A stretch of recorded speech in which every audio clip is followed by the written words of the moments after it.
Hello ಎಲ್ರಿಗೂ ನಮಸ್ಕಾರ. ಭಾರತದ ಭದ್ರಕೋಟೆಯನ್ನು ಭೇದಿಸಿ ಬರೋಬ್ಬರಿ 25 ವರ್ಷಗಳ ಬಳಿಕ ಭಾರತದಲ್ಲಿ ಸರಣಿಯನ್ನು ವಿನ್ ಆಗಿದ್ದಾರೆ ಸೌತ್ ಆಫ್ರಿಕಾ ತಂಡ. ಹೌದು, ವೈಟ್ ವಾಶ್ ಮಾಡಿದ್ದಾರೆ, ಅದನ್ನು ಕೂಡ ಸರಣಿಯನ್ನು ಕ್ಲೀನ್ ಸ್ವೀಪ್ ಮಾಡಿದ್ದಾರೆ 2-0 ಅಂತರದಲ್ಲಿ. ಸೊ ಭಾರತದಲ್ಲಿ ವಿನ್ ಆಗೋದು, ಟೆಸ್ಟ್ ಮ್ಯಾಚ್ ವಿನ್ ಆಗೋದು ಅಂದ್ರೇ ದೂರದ ಮಾತಾಗಿತ್ತು. ಈ ಕಳೆದ 10 ವರ್ಷದಲ್ಲಿ ಆ ಲೆವೆಲ್ಗೆ ಮೇಂಟೈನ್ ಮಾಡ್ಕೊಂಡಿದ್ರು. ವಿರಾಟ್ ಕೊಹ್ಲಿ ಕ್ಯಾಪ್ಟನ್ಸಿಯಲ್ಲಂತೂ ನೆಕ್ಸ್ಟ್ ಲೆವೆಲ್ ಪೀಕ್ ಅಂತಲೇ ಹೇಳ್ಬೋದು. 2 ಬಾರಿ ಅಷ್ಟೇ ಮ್ಯಾಚ್ ಸೋತಿದ್ದು ಭಾರತ 8 ವರ್ಷಗಳ ಅವರ ಟೆಸ್ಟ್ ಕ್ಯಾಪ್ಟನ್ಸಿ ಅವಧಿಯಲ್ಲಿ. ಸೊ ಅವರ ಟೆಸ್ಟ್ ಕ್ಯಾಪ್ಟನ್ಸಿ ಬಿಟ್ಟ ಮೇಲೆ ರೋಹಿತ್ ಶರ್ಮಾ ಕೂಡ ಚೆನ್ನಾಗೇ ನಿಭಾಯಿಸಿದರು.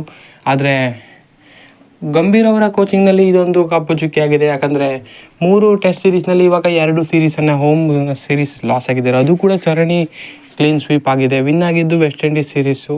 ಸೊ ಹಾಗಾಗಿ ಟಾಪ್ ಟೀಮ್ಸ್ ವಿರುದ್ಧ ಸೋಲೆ ಕಂಡಿದ್ದಾರೆ. ಸೊ ಇದು ಖಂಡಿತವಾಗ್ಲೂ ಒಳ್ಳೆಯ ವಿಚಾರ ಅಲ್ಲ. ಎಷ್ಟೋ ವರ್ಷಗಳಿಂದ ಕಾಪಾಡ್ಕೊಂಡು ಅಂತಹ ರೆಕಾರ್ಡ್ಗಳೆಲ್ಲ ಬ್ರೇಕ್ ಆಗಿದೆ ಇವಾಗ. ಹಾಗೆಯೇ ಭದ್ರಕೋಟೆ ಅಂತ ಏನು ಹೇಳ್ತಾ ಇದ್ವಿ, ಅದನ್ನು ಸಲೀಸಾಗೇ ಬೇಯಿಸ್ಕೊಂಡು ಹೋಗ್ತಾ ಇದ್ದಾರೆ ಬಂದ ತಂಡಗಳೆಲ್ಲ.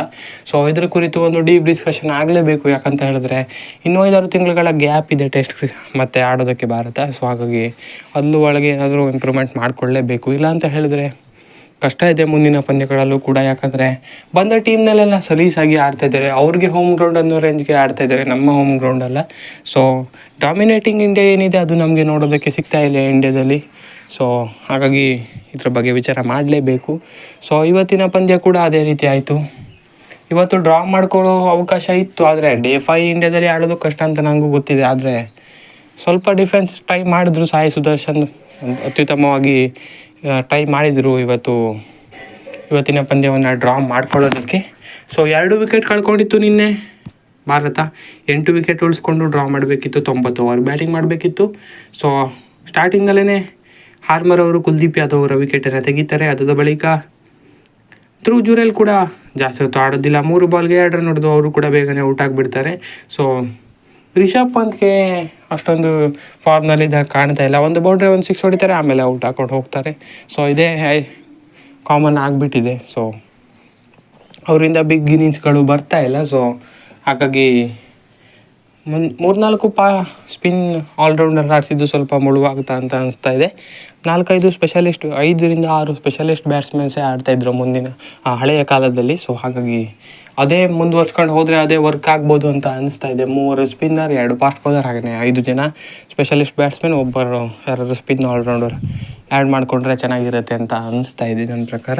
ಸೊ ಅದಾದ ಬಳಿಕ ರವೀಂದ್ರ ಜಡೇಜಾ ಸಖತ್ತಾಗಿ ಆಡ್ತಾರೆ. ಸೊ ಅವರೊಬ್ಬರು ಕಾನ್ಸ್ಟೆಂಟಾಗಿ ಬ್ಯಾಟಿಂಗ್ನಲ್ಲಿ ಬಾಲಿಂಗ್ನಲ್ಲಿ ಸಖತ್ತಾಗಿ ಫಾರ್ಮ್ನಲ್ಲಿದ್ದಾರೆ, ಹಾಗೆಯೇ ಚೆನ್ನಾಗಿಯೇ ಆಡ್ತಾಯಿದ್ದಾರೆ. ಸೊ ಅವ್ರಿಗೆ ಯಾರೂ ಕೂಡ ಸಾಥ್ ಕೊಡೋಲ್ಲ. ಸುಂದರ್ ಸ್ವಲ್ಪ ಹೊತ್ತು ಆಡ್ತಾರೆ, ಆಮೇಲೆ ಅವರು ಕೂಡ ಔಟ್ ಆಗ್ತಾರೆ. ಜಾಸ್ತಿ ಹೊತ್ತು ನಿಂತಿದ್ದು ಅಂದರೆ ಸಾಯಿ ಸುದರ್ಶನ್ ಅವರು 139 ಬಾಲ್ನಲ್ಲಿ 14 ರನ್ ಹೊಡೆದಿದ್ರು. ಅವ್ರನ್ನ ಮುತ್ತುಸ್ವಾಮಿ ಅವರು ಔಟ್ ಮಾಡ್ತಾರೆ. ಸೊ ಹಾಗಾಗಿ ಆ ಥರ ಯಾರೂ ಕೂಡ ಜಾಸ್ತಿ ಹೊತ್ತು ಬಾಲಲ್ಲಿ ನಿಲ್ಲೋಕ್ಕಾಗಿಲ್ಲ. ನಿತೀಶ್ ರೆಡ್ಡಿ ಕೂಡ 0ಗೆ ಔಟ್ ಆಗ್ತಾರೆ. ಅದಾದ ಬಳಿಕ ಸಿರಾಜ್ ಕೂಡ ಔಟ್ ಆಗೋ ಮುಖಾಂತರ ಭಾರತ ಆಲ್ ಔಟ್ ಆಗಿಬಿಡ್ತಾರೆ. ರವೀಂದ್ರ ಜಡೇಜಾ ಏನು ಮಾಡೋಕ್ಕಾಗಲ್ಲ, ಒಬ್ಬರೇ ಇರ್ತಾರೆ ಬ್ಯಾಟ್ಸ್ಮನ್. ಬಿಗ್ ಶಾಟ್ ಹೊಡೆಯೋಕೆ ಹೋಗಿ ಅವರು ಕೂಡ ಔಟ್ ಆಗ್ತಾರೆ. 54 ರನ್ ಕಳಿಸಿದ್ರು, ಚೆನ್ನಾಗೇ ಆಡಿದರು. ಟಫ್ ಪಿಚ್ನಲ್ಲೂ ಕೂಡ ರವೀಂದ್ರ ಜಡೇಜಾ ಅವರು 6 ವಿಕೆಟನ್ನು ಪಡಿತಾರೆ. ಸೈಮನ್ ಹಾರ್ಮರ್ ಅವರು ಅತ್ಯುತ್ತಮವಾದ ಸೀರೀಸ್ ಆಗಿದೆ ಅವ್ರಿಗೆ. ಈ ಥರ ನಾವು ಡಾಮಿನೇಟ್ ಮಾಡ್ತಾಯಿದ್ವಿ ಆ ಕಾಲದಲ್ಲೆಲ್ಲ.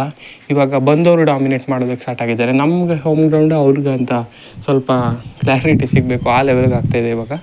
ಸೊ ಇದು ಖಂಡಿತವಾಗ್ಲೂ ಯೋಚನೆ ಮಾಡೋ ವಿಚಾರನೇ. ಯಾರಿಂದ ಮಿಸ್ಟೇಕ್ ಆಗಿದೆಯೋ ಗೊತ್ತಿಲ್ಲ, ಆದರೆ ಇದನ್ನು ಸರಿಪಡಿಸ್ಕೊಳ್ಳೇಬೇಕು ಖಂಡಿತವಾಗ್ಲೂ. ಭದ್ರಕೋಟೆ ನಮ್ಮದು ಏನಿದೆ ಭದ್ರಕೋಟೆಯಾಗಿ ಉಳಿತಾ ಇಲ್ಲ. ಎಲ್ಲರೂ ಕೂಡ ಬೇಯಿಸ್ಕೊಂಡು ಈಸಿಯಾಗಿ ಸರಣಿ ಸ್ವೀಪ್ ಮಾಡ್ತಾಯಿದ್ದಾರೆ.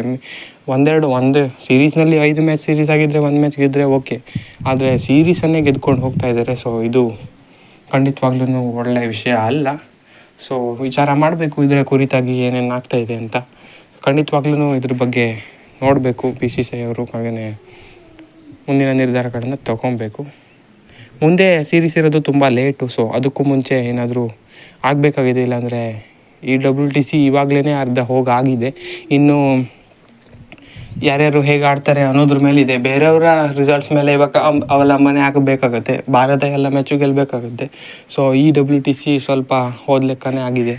ಹಾಗಾಗಿ ಇನ್ನೂ ತುಂಬ ದಿನ ಇದೆ. ಆದರೂ ಕೂಡ ಇವಾಗಲೇ 1 ಸೀರೀಸ್ ಲಾಸ್ ಹಾಗೆಯೇ 1 ಡ್ರಾ ಆಗಿದೆ ಸೀರೀಸು ಇಂಗ್ಲೆಂಡ್ನಲ್ಲಿ. ಸೊ ಹಾಗಾಗಿ ಇನ್ನೂ ಆಸ್ಟ್ರೇಲಿಯಾ ವಿರುದ್ಧ ಹೋಮ್ನಲ್ಲೇ 5 ಮ್ಯಾಚ್ ಇದೆ. ಸೊ ಇದೇ ರೀತಿ ಪರ್ಫಾರ್ಮೆನ್ಸ್ ಬಂದರೆ ಅಲ್ಲೂ ಕೂಡ ಪ್ರಾಬ್ಲಮ್ ಆಗುತ್ತೆ. ಸೊ ಹಾಗಾಗಿ ನೋಡಬೇಕು. ಸೊ ಸ್ವಲ್ಪ ಪ್ರಾಬ್ಲಮ್ ಆಗಿದೆ ಈ WTCಲಿ, ಹಾಗೆಯೇ ಹೋಮ್ ಮ್ಯಾಚಸ್ನಲ್ಲಿ. ಸೊ ಎಲ್ಲನೂ ಸರಿ ಮಾಡ್ಕೊಂಡು ಹೋಗಬೇಕು. ಸೊ ನೋಡೋಣ ಏನಾಗುತ್ತೆ ಅಂತ. ಇದಾಗಿತ್ತು ಇವತ್ತಿನ ಪಂದ್ಯದ ಕುರಿತು. ಏನು ಪ್ರಾಬ್ಲಮ್ ಆಗ್ತಾಯಿದೆ, ಇವಾಗ ಏನು ಚೇಂಜ್ ಮಾಡಬೇಕು ಟೀಮ್ನಲ್ಲಿ, ಎಲ್ಲನೂ ಡೀಟೇಲಾಗಿ ಕಮೆಂಟ್ ಮಾಡಿ ತಿಳಿಸಿ ನಿಮ್ಮ ಅಭಿಪ್ರಾಯನ. ಹೆಚ್ಚಿನ ವೀಡಿಯೋಗಾಗಿ ದಯವಿಟ್ಟು ಸಬ್ಸ್ಕ್ರೈಬ್ ಮಾಡಿ sports in Kannada. Thank you.